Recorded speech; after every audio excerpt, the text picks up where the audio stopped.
गीता में भगवान श्री कृष्ण ने रणभूमि में अर्जुन को जो ज्ञान दिया था वह गीता में बताया गया है।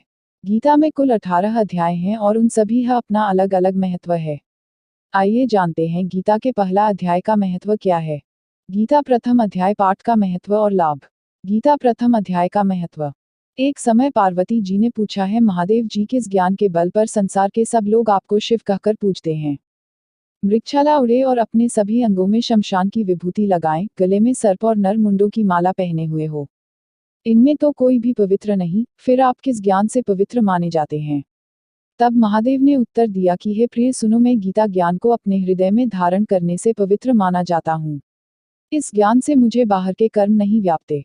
तब पार्वती जी ने कहा कि हे भगवान, जिस गीता ज्ञान की आप ऐसी स्तुति करते हैं उसके श्रवण करने से कोई कृतार्थ भी हुआ है।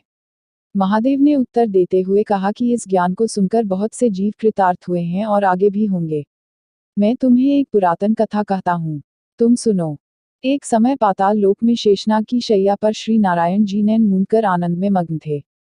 उस वक्त भगवान के चरण दबाते हुए लक्ष्मी जी ने पूछा, हे प्रभु, निद्रा और आलस्य तो उन पुरुषों को व्यापता है जो जीव तामसी होते हैं, फिर आप तो तीनों गुणों से अतीत हो। आप तो वासुदेव हो, आप जो नेत्र मूंद रहे हो, इससे मुझके बड़ा आश्चर्य है।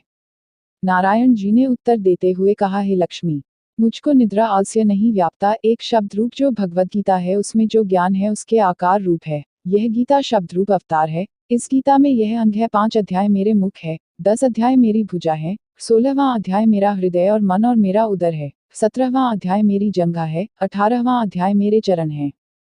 गीता श्लोक ही मेरी नाड़ियां हैं और जो गीता के अक्षर है वो मेरा रोम है। ऐसा मेरा शब्द रूपी जो गीता ज्ञान है उसी के अर्थ में हृदय में विचार करता हूँ और बहुत आनंद प्राप्त होते हूँ। लक्ष्मी जी बोली, है श्री नारायण जी, जब श्री गीता जी का इतना ज्ञान है तो उसको सुनकर कोई जीव कृतार्थ भी हुआ है, सो मुझसे कहो। तब श्री नारायण ने कहा, हे लक्ष्मी, गीता ज्ञान को सुनकर बहुत से जीव कृतार्थ हुए हैं, सो तुम श्रवण करो। दुख का स्रोत हैं भगवान श्री कृष्ण की ये 5 विशेष बातें। 1. जीवन के हर संघर्ष का सामना करो।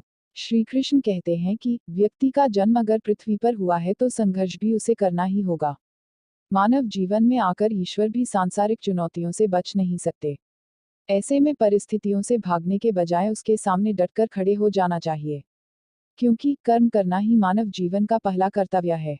कर्मों से ही परेशानियों को जीता जा सकता है। 2. विजय के लिए स्वास्थ्य की आवश्यकता।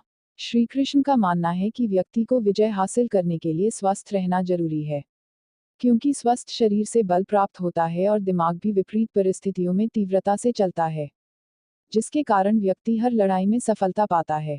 3. किताबी पढ़ाई से ज्यादा जरूरी रचनात्मक शिक्षा।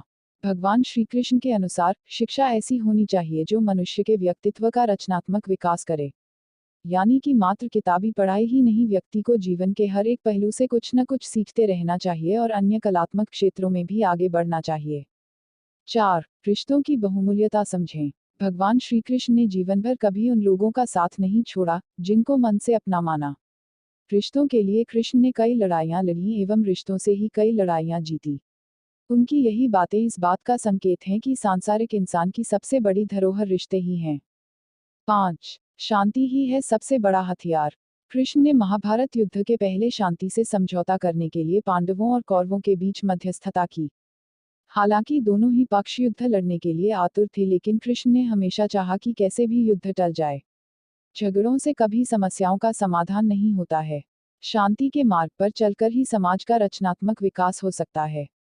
कृष्ण ने समाज की शांति से मन की शांति तक दुनिया को ये समझाया कि कोई भी परेशानी तब तक मिट नहीं सकती जब तक वहां शांति ना हो, फिर चाहे वो समाज हो या हमारा खुद का मन।